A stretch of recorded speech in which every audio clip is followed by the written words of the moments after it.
The muzzle flashes lit up the night in the Chinese capital of Peking. Ladder after ladder appeared against the Tartar Wall. Daly, 5 feet 5 inches tall and 132 pounds, stood alone as hundreds of Boxer rebels scaled the stonework below him.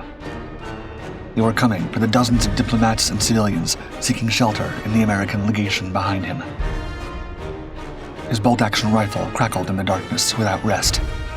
When ammunition ran low, he used the bayonet. When attackers reached the top, he used his fists. For 48 hours in July 1900, he held the position. No water, no relief, no retreat. At dawn, reinforcements arrived to find Daly still firing. The Chinese troops had failed to reach the American section. One Marine had stopped them all. This was, quote, the Fightingest Marine. Packing a punch. Daniel Joseph Daly grew up fighting. Born in Brooklyn in 1873 and raised in Glen Cove, he was small, just 5.5 feet and 132 pounds, but quick to throw a punch. The streets around him didn't allow weakness. Bullied as a kid, he learned to defend himself early and never stopped. He worked as a newsboy in Manhattan, then moved between working-class odd jobs. Formal schooling didn't interest him. He spent more time learning how to box than in classrooms.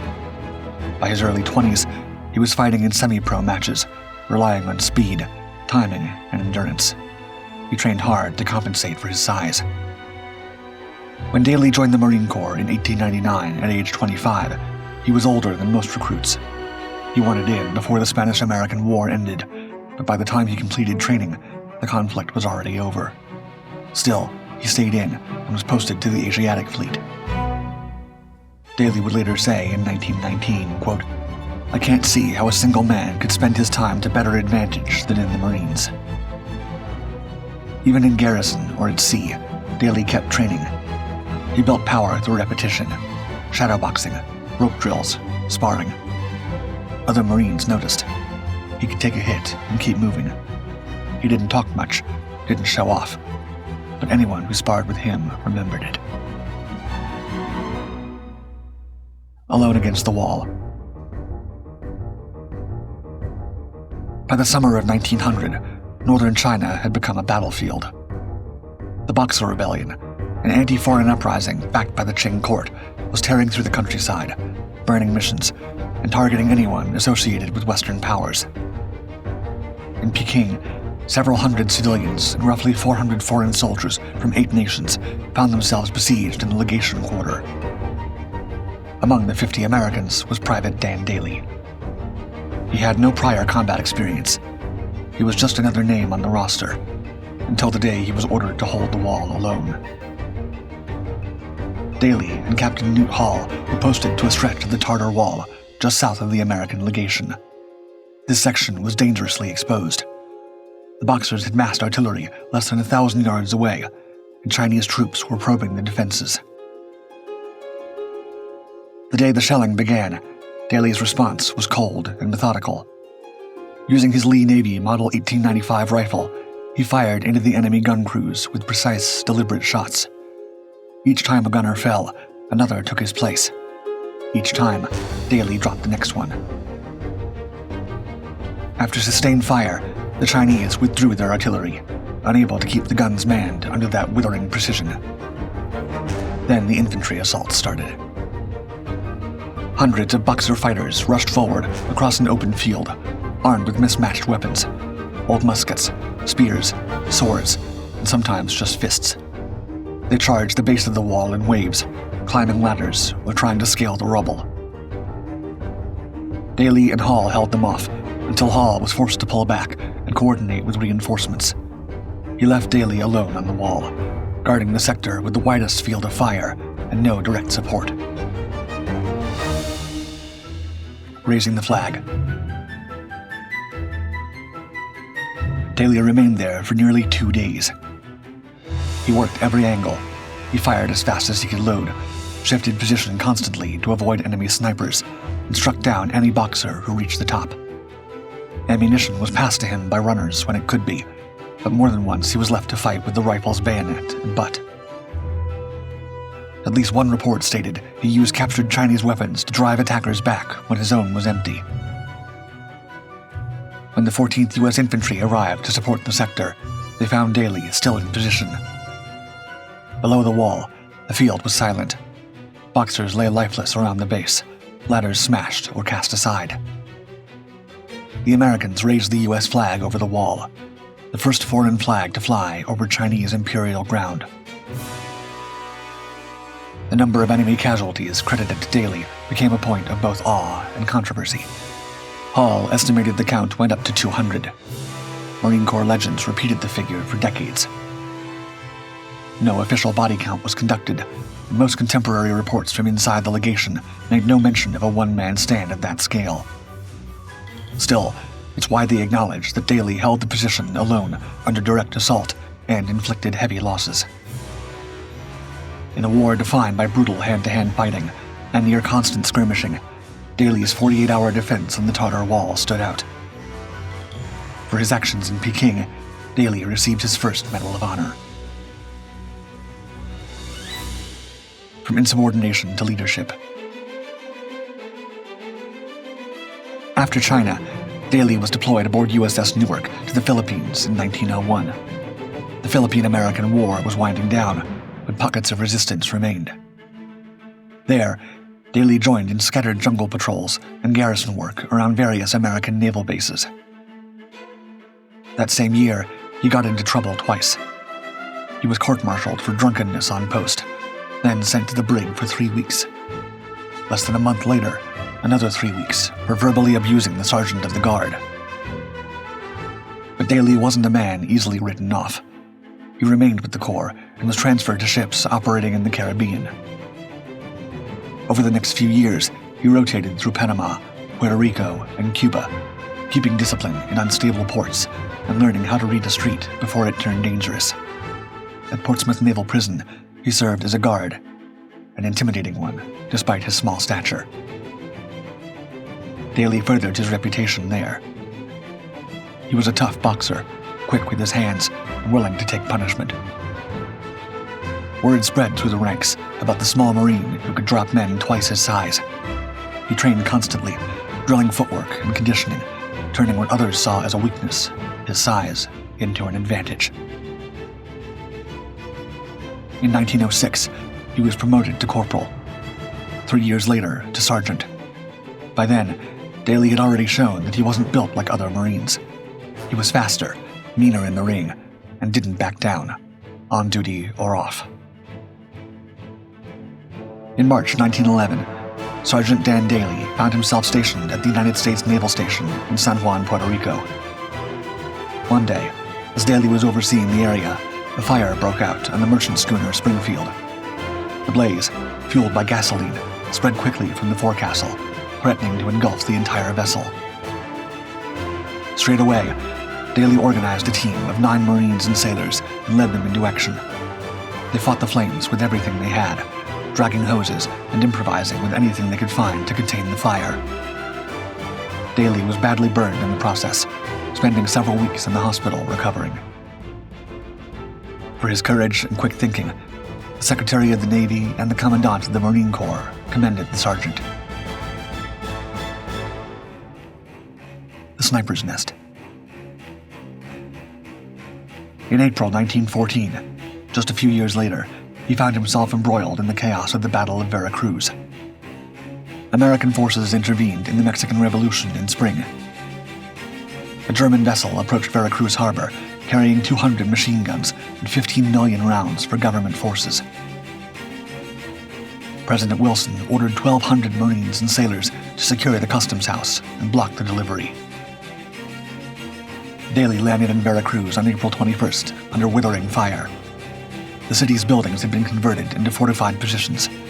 Stone walls concealed sharpshooters, while rooftops bristled with rifles aimed at the advancing Americans.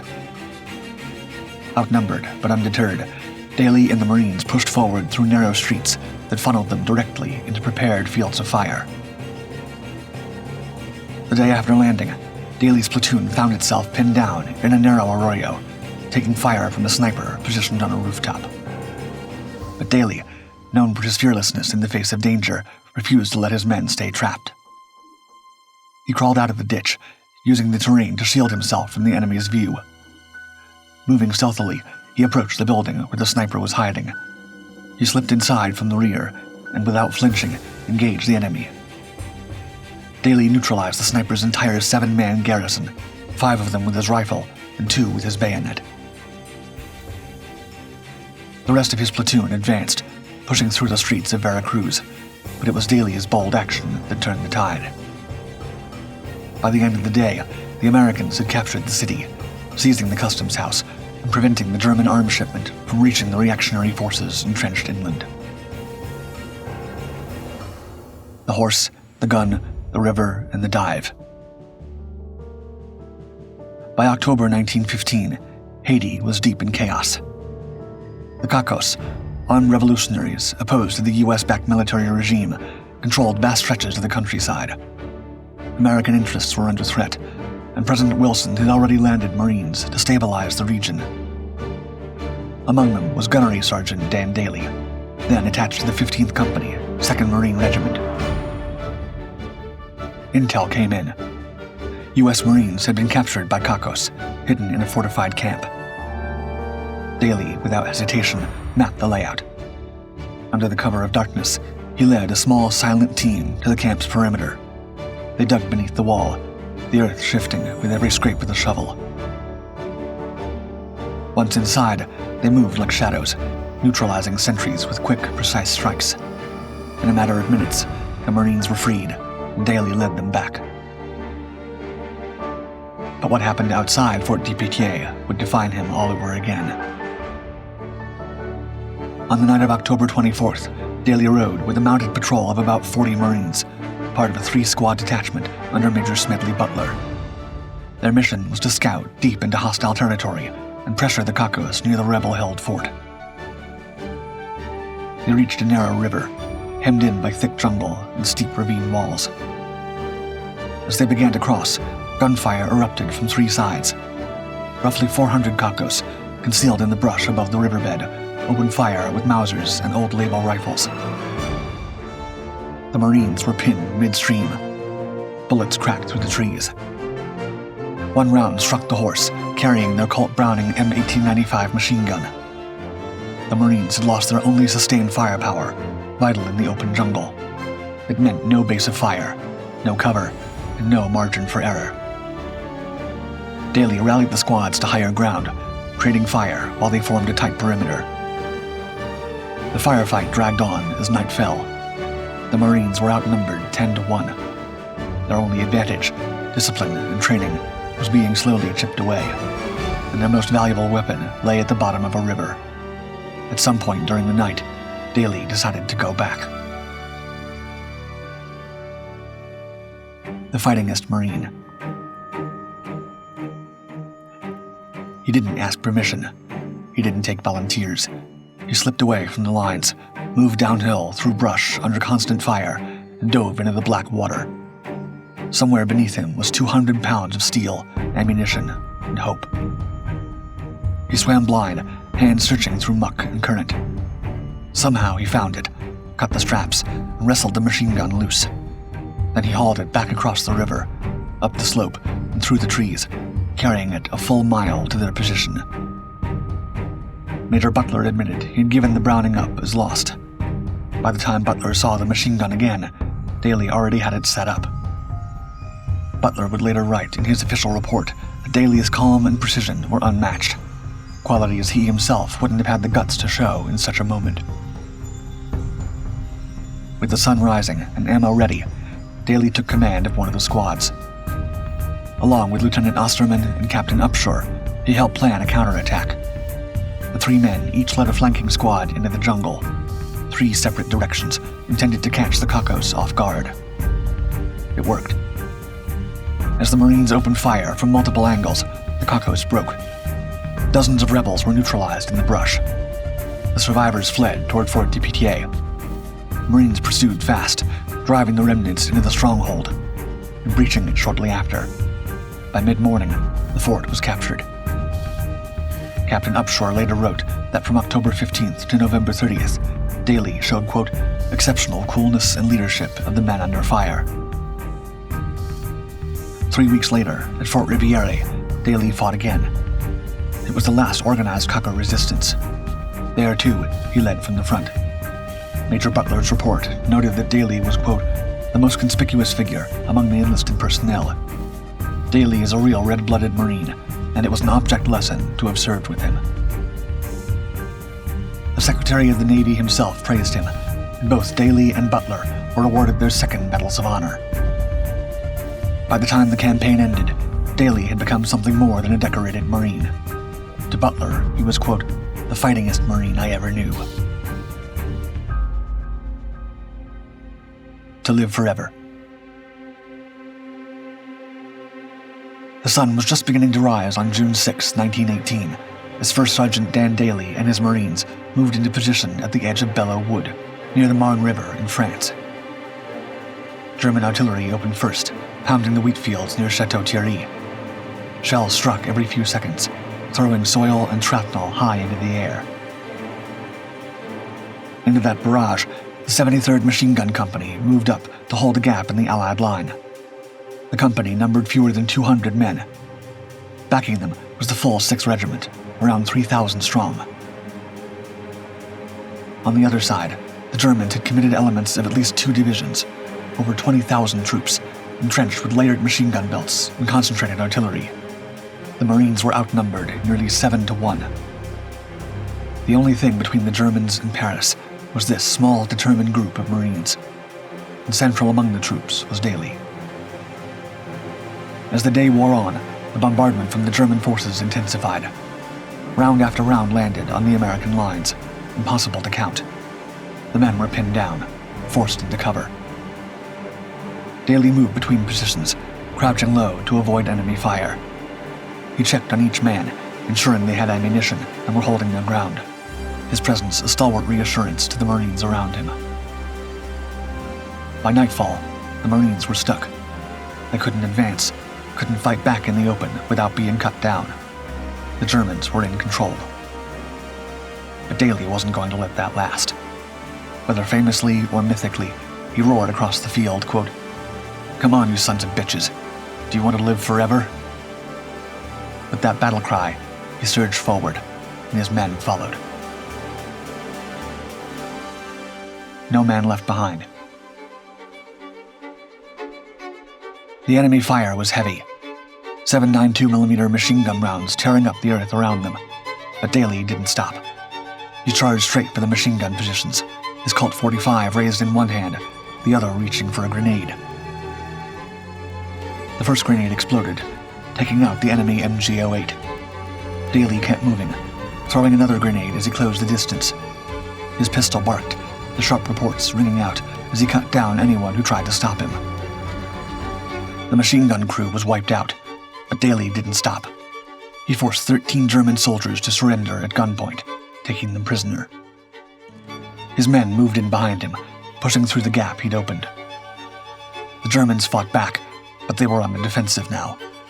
The Marines pressed forward, engaging in brutal close-quarters combat, grinding down the enemy's ability and will to resist. For the next 2 days, the fighting raged through Belleau Wood. Grenades exploded, bayonets flashed, and knives found their marks. Every position was hard fought, every inch of ground taken with sweat and courage. Daly didn't let up. By June 10th, the Germans were retreating, their lines broken. Later that day, as German troops attempted a last-ditch push across Bourrachet, Daly charged across open ground under fire. Bullets snapped past as he hauled wounded Marines out of shell holes and shallow craters. He crawled, dragged, and carried men back to cover, one after another. Even after the wounded were clear, he returned to gather the fallen, refusing to leave them behind, no matter the risk. The cost had been high. Both sides had taken heavy casualties, around 10,000 wounded or fallen each, but the battle for Belleau Wood had been won, and Daly had carried his Marines through the worst of it. Honor does live forever. In June 1918, The men under Daly's command put his name forward for another Medal of Honor. They'd seen him charge machine gun nests, haul the wounded to safety, and rally men under fire without a thought for himself. But High Command balked. 3 Medals of Honor for one man was too much, they decided. Instead, he received the Distinguished Service Cross, the Navy Cross, and France's Military Medal for what he'd done at Belleau Wood. General John A. Lejeune would later call Daly, quote, the outstanding Marine of all time. But despite his well-earned notoriety, the Marine Corps University's biography of Daly noted that, quote, he disdained it and disliked all the fuss made over him. As for his famous battle cry, historian Alan Axelrod would later write that, quote, nobody has been found who actually heard him say it. Even so, the phrase has become legendary, immortalized in a 1954 eulogy in the Marine Corps Gazette, which declared, quote, the Dan Daly of China, Haiti, and France will remain part and parcel of our tradition as long as the Marine Corps contains any SOBs who want to live forever.